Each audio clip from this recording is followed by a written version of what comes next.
Nerdly presents the feed where the reels unwind. Off the real podcast, digging deep in the grind. 80 flicks, low cash, big dreams in the frame. No blockbuster hype, just the realest in the game. Reviews so sharp, we cut through the noise. Hello everybody and welcome back to Nerdly Presents Off the Reel, an off the reel review of the movie Guns Up from director Edward Drake. We are no strangers to Edward Drake's movies. We have seen a few of his movies before. If you go over to the website nerdly.co.uk, your favourite British website for all the news, reviews and exclusive interviews, you will see that I believe it is Phil who has reviewed the Detective Night trilogy, Edward Drake's movies starring the one and only Bruce Willis. Please do go over and check those reviews out. I've also seen the movies Cosmic Sin, Apex and Gasoline Alley, so we are no strangers. But what he seems to do is he seems to be able to bring in these actors that you know and love, that you know can bring in good performances. And another thing that he's done here is that I love when an actor does something that I'm not expecting. That actor in this movie is Kevin James. Of course, he's always seen as the funny, happy-go-lucky, slightly larger comedic relief. That is Kevin James' shtick. It has been his shtick as of late. But of course, a couple of years ago, he made the movie Becky, a movie that I absolutely raved about. I loved Becky. I thought he was brilliant in Becky. He got to play the shitbag villain of the movie, and it was just a role that he was absolutely brilliant in and played really well.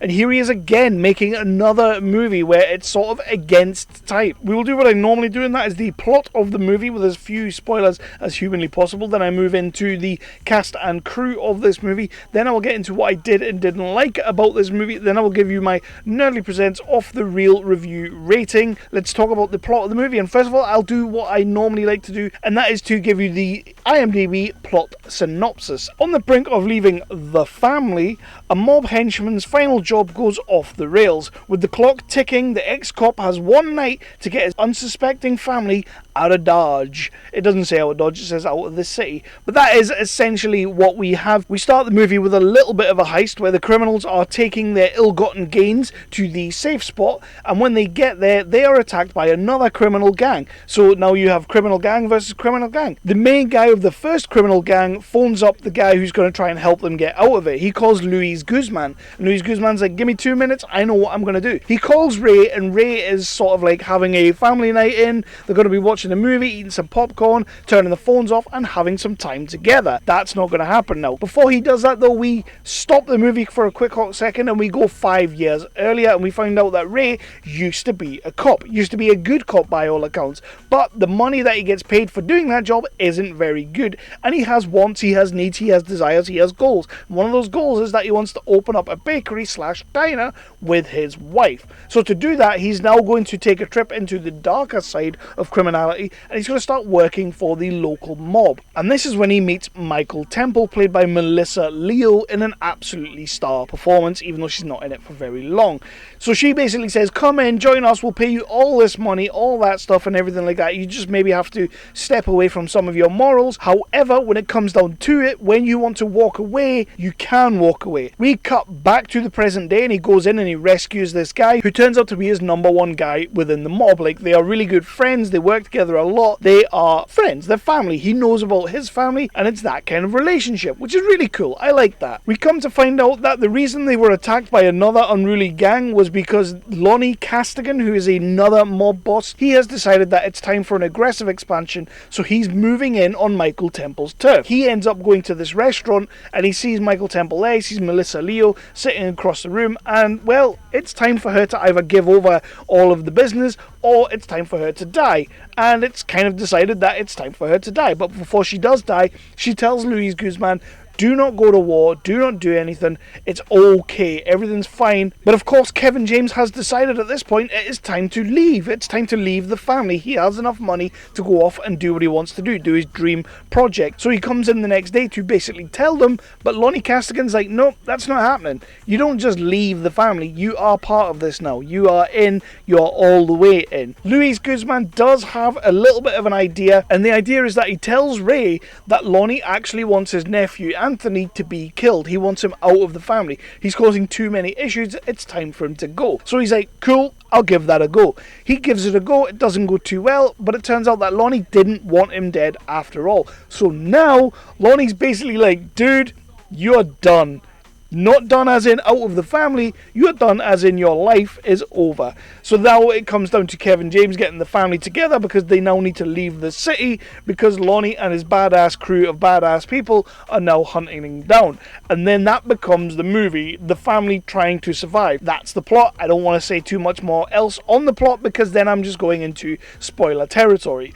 Let's get into the cast and crew because there are a few surprises here. Number one being Kevin James. Just another movie like Becky. He's done something completely different for me. He's done something completely new. He's kind of doing the Keanu Reeves John Wick role. More of a Bruce Willis Die Hard kind of role, if I could be so bold as to say that, because he's not really doing the gun fu or anything like that, but he is getting into some gnarly fights, some gnarly gun fights, some gnarly fist fights. He even has a fight with Rusev from the WWE, which is absolutely awesome. We'll talk about that in a second. There are moments where he's doing the comedy lines, there are moments where he's doing comedy beats, but he's not playing this movie for jokes. He's playing it in a serious way. He is a dad who's trying to protect his family and get out of town because everything's gone to shit. His wife is played by Christina Ricci, and it is amazing to see Christina Ricci. Lately she has been on a bit of a comeback with TV shows like Yellow Jackets, but to be fair, this for me was a whole new side of her. And in a way, much like Kevin James, she has also kind of been stereotyped as of late or over the years.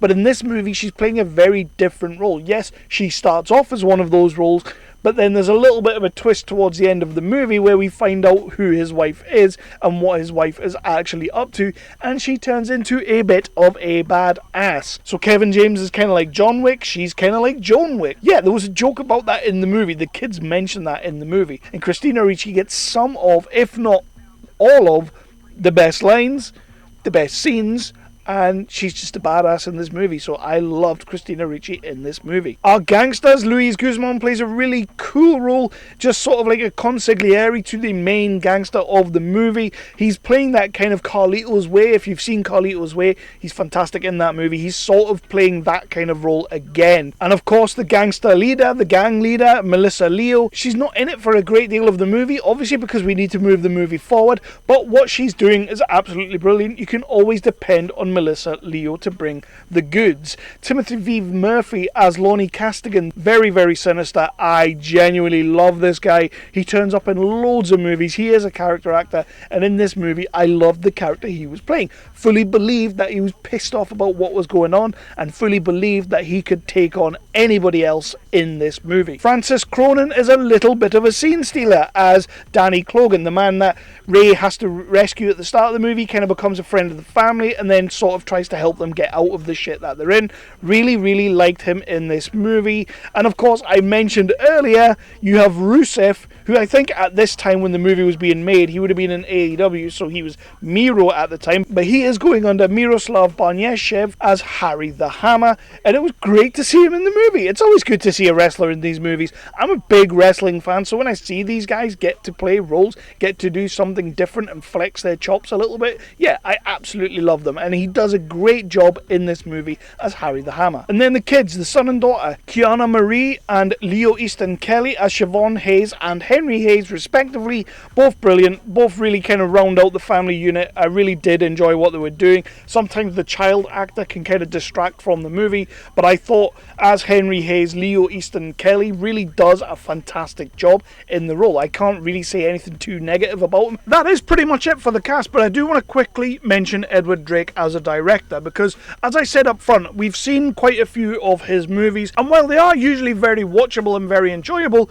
this one just felt like an absolute level up, a total step above from everything else that he's done so far.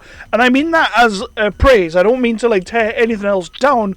I just think this movie was so much more enjoyable. This movie had a lot of heart. It had a lot going for it. The dialogue was really, really cool. Is it a perfect movie? Not really. I can't say it's perfect. So yeah, I just wanted to quickly mention that as well. What I did and didn't like about this movie, I love the action in this movie. It's not too much. It's not too silly. Not too cockamamie. It is completely believable. You can see all of this happening. You can see Kevin James doing this stuff. And in the later half of the movie, when Christina Ricci starts doing her stuff, you could see Christina Ricci doing her stuff. I genuinely just thought this movie just felt real and authentic in a way that movies like this sometimes don't. Sometimes they go a little bit off the wall, they go a little bit crazy with it. This movie, for me, did all of that stuff right, so I couldn't complain about any of that. What I wasn't so much keen on, it's a little bit jarring at times. The pacing is a little bit off in places, and I'm pretty sure when you watch it you will know what I mean, but like when we get the turn as to who Christina Ricci is, again, no spoilers, but when we kind of get that little bit of a turn and we figure out what's going on there, it just felt a little bit too telegraphed, if you know what I mean. Felt like some of the characters were trying to tell me what was about to happen before it happened. You can give me those breadcrumbs and feed those clues into me. I don't need other characters or other actors to be looking at the camera and almost winking at me. When Louis Guzman is delivering a speech towards the start of the movie about what they're going to do when this guy comes in, and then he sort of like goes, "We're going to bend the knee," it just felt like a weird kind of juxtaposition for that character, the way he just all of a sudden seemed like he was geeing them up or getting them, bigging them up to like go to war and do this thing, and then just offhandedly drops this, "We're going to bend the knee and we're going to do what they say." I don't know, it just felt a little bit jarring. I would love to have seen a bit more of Rusev's character in this movie. I thought he was such a cool little character, but I didn't mind not seeing him. I would love to have had a bit more Melissa Leo, but again, we needed to move that storyline. This movie doesn't do anything wrong for me, and the kills are very cool. The punchy kickiness is very punchy kicky, which I always enjoy. You can tell they had a decent choreographer in all the fight sequences, so that was cool.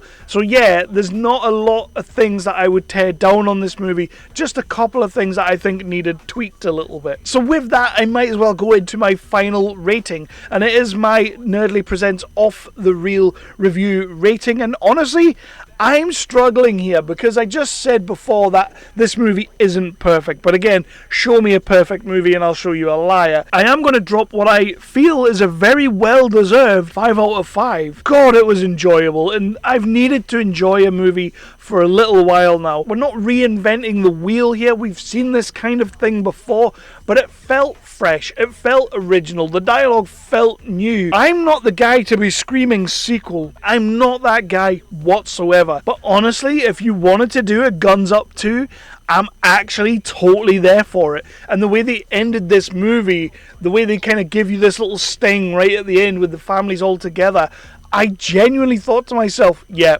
I want that. Give me that movie. Give me more of this. But we could end up with something really special here. And each of these characters felt like they could bring something different if we did another movie. When I feel that way about a low budget or an independent movie, that's a good thing. It makes me believe that that's why we're doing what we're doing, and it makes me believe that we're doing the right thing in covering these movies. Honestly, it feels like I might be being a little bit hyperbolic, and I realize that people won't really get on with this rating, but I do think this film deserves the rating I am giving it, which is a 5 out of 5. It's done a very good job of keeping me entertained, and as a fan of movies, as someone who talks about movies, reviews movies, critiques movies, if you will, I am so happy when I am proven to be wrong, and I want people to check this movie out because it's a cool little movie. It's a fun little movie. And so yeah, I'm giving this one a 5 out of 5. Who knows, maybe on a second watch I would drop that rating down a little bit,